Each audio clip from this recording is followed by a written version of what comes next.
Hermanas y hermanos, ya estamos en plena Cuaresma, este tiempo que la Iglesia nos proporciona para prepararnos a la fiesta más importante de los cristianos, la Pascua. Como sea nuestra Cuaresma, así va a ser nuestra Pascua. Y para esto, la Iglesia hoy nos propone la inspiración de la Cuaresma, que es la Cuaresma de Jesús. Para darnos una idea de cómo fue, hay que ubicarla en el contexto histórico suyo. ¿Se acuerdan ustedes? En el momento mismo de su bautismo, cuando escucha la voz del Padre, tú eres mi Hijo, y el Espíritu Santo baja como si fuera una paloma y se posa en él, ungiéndolo como Mesías. Jesús cobra conciencia. Es el Mesías, ese personaje preparado desde los antiguos profetas. Es el Hijo de Dios. Tiene todo el poder en sus manos. Entonces, abrumado, se retira al desierto para poner en orden sus pensamientos, para ver qué implicaciones tiene de esa realidad. Y va 40 días rememorando los 40 años que pasó Israel en la aridez del desierto antes de entrar a la tierra prometida. Y tiene mucho que pensar. El tiempo le va a parecer corto, de manera que mejor decide no comer, porque implica la comida, buscar la recolección, cazar alguna ratita del campo, prender el fuego, luego los procesos digestivos que entorpecen la mente. Prefiere dedicarse total y exclusivamente a eso. A ver, ¿qué es lo que quiere Dios de él como Mesías? Y bueno, cuando nosotros nos encontramos en alguna de estas situaciones límite de tomar una decisión trascendental, pues no tarda en aparecer la tentación. ¿Qué sería esa tentación? Bueno, ¿qué son las tentaciones? Todos nosotros tenemos tendencias positivas y tendencias negativas. Algunas de estas tendencias, que en sí mismas pueden ser legítimas, qué sé yo, el éxito, el deseo del éxito, del reconocimiento, el placer, la reproducción, el poder, la autoestima, pueden ser legítimas, pero quizás agazapadas detrás de ellas, por ahí escondidas en los deseos del inconsciente, está ese afán de exaltación de sí mismo, de menosprecio de los demás, de esas tendencias narcisistas. Y pues a la hora de tomar una decisión, es decir, en los momentos en que nos encontramos ante nosotros mismos, cuando se confrontan nuestros valores y nuestros intereses, no tardan en aparecer. Todos nosotros estamos inclinados hacia el mal. Todos tenemos, pues sí, una tendencia a la degeneración, hacia conductas autodestructivas o que destruyen a los demás, ¿no? A, pues, no sé, actitudes de adicciones, de conductas egocéntricas. Y también Jesús, bueno, también Jesús fue tentado, no precisamente para el pecado, porque pues el demonio sabe que eso no podía tentar a Jesús. Cuando los momentos queremos hacer, cuando va en decisión nuestra vida, esas decisiones radicales, la tentación no asume, como a veces pensábamos, que tienen que ver, no sé, con las tentaciones genitales o de tipo sexual. No, en esos momentos más bien la tentación es desviarnos del camino que Dios quiere para nosotros. Y así pensó que así era Jesús. Es el Mesías, ¿sí? Tiene todo el poder de Dios en sus manos. Pero, ¿qué va a hacer como Mesías? ¿Qué tipo de Mesías querrá Dios de él? Y el discernimiento, en primer lugar, pues se presenta pues lo que se difunde en todas partes, como se esperaba el Mesías entonces, ¿no? Descendiente de David, sería un rey glorioso, que tiene todo el poder de Dios en sus manos, milagrero, ¿no? Poderoso, y depende de cuál es ese tipo de Mesías, dependería de cuál es el atributo de Dios que él quiere enfatizar. ¿Será el Todopoderoso, un Dios glorioso, de majestad? Eso implica también un Mesías, pues, también poderoso y glorioso, ¿verdad? Y una campaña como Mesías, el lanzamiento de una campaña, pues tendría que ser un lanzamiento propiamente dicho, ¿verdad? Lanzarse desde el pináculo del templo y que lleguen los ángeles y con la punta de sus alas lo depositen suavemente en la tierra, ¿no? Y poder decir que el demonio lo lleva donde se ve todo el mundo. Todo esto te daré si postrándote me adoras. Es decir, convertir a Israel en la gran potencia mundial y desde el poder realizar la salvación. Y si te interesan los pobres, pues convertir piedras en panes y distribuirlas sin cambiar el corazón humano, que es como Jesús hará en otra ocasión, ¿verdad? Y bueno,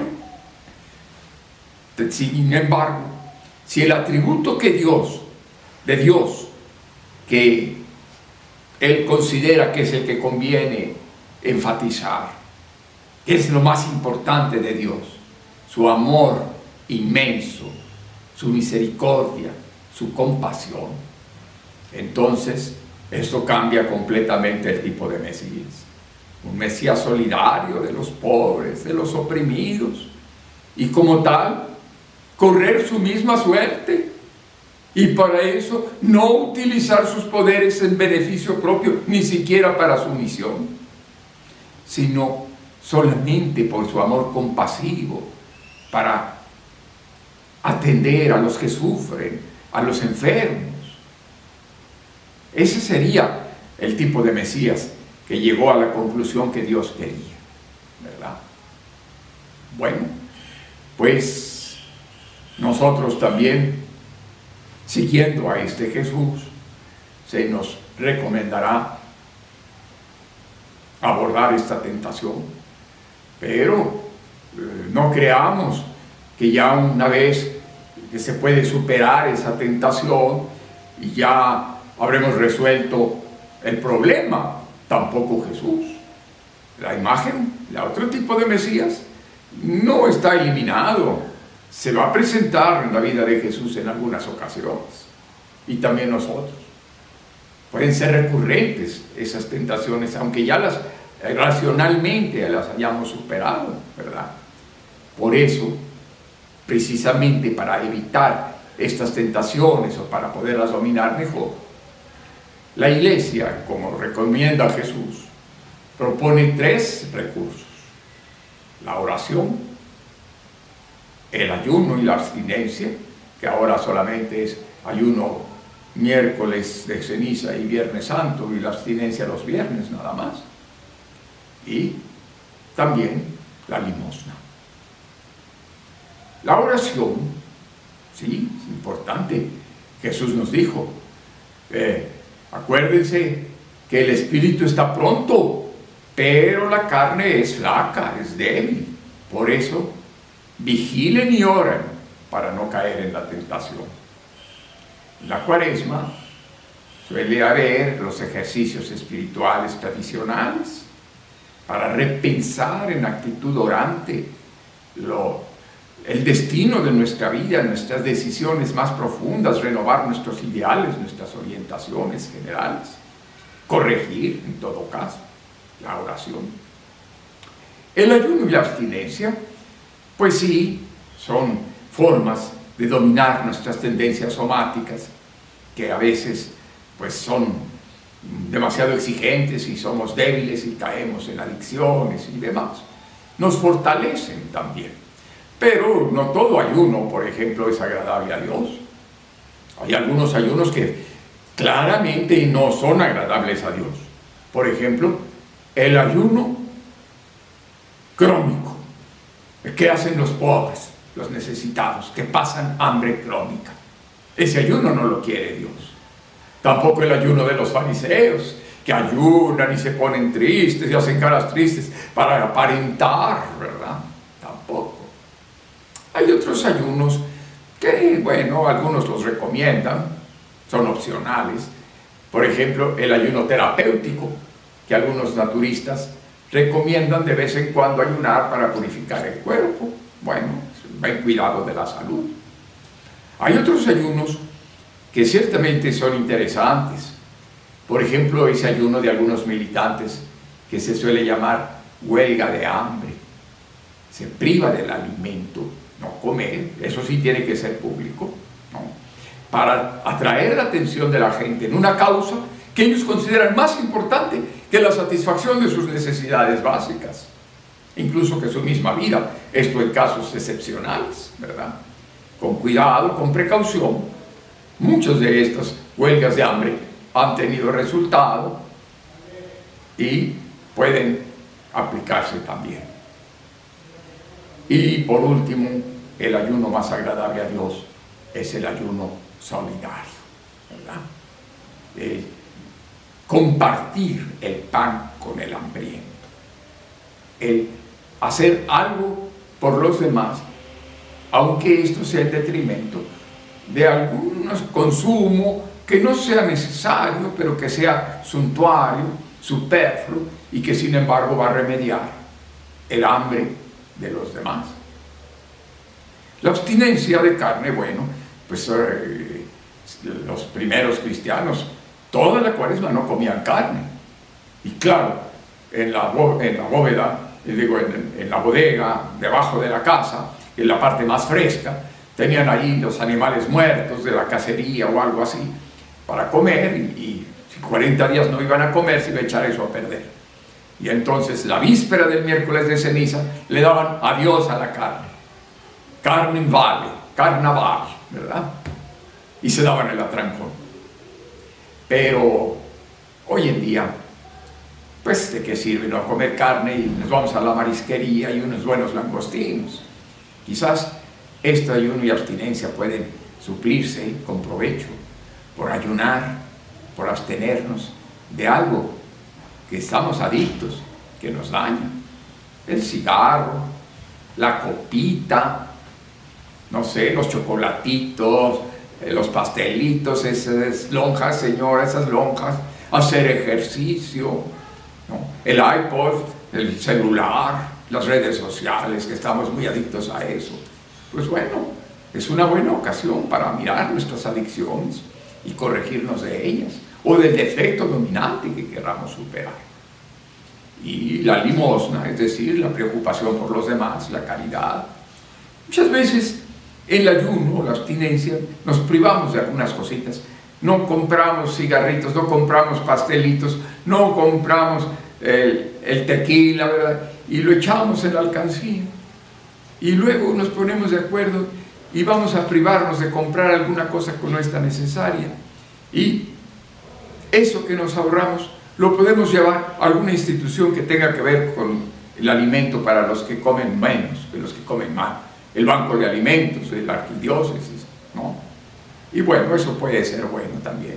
Pero también podemos, otra forma de limosna, no es dar cosas, sino darnos a nosotros mismos, entregar nuestro tiempo para atender, cuidar a alguien que lo necesita, mejorar. Bueno, estas son sugerencias, cada uno puede encontrar su forma, acuérdense, depende de la forma como llevemos nuestra cuaresma, cómo podrá ser nuestra Pascua. Y si queremos una Pascua de resucitados, de nueva vida, pues aprovechemos esta cuaresma al ejemplo de Jesús.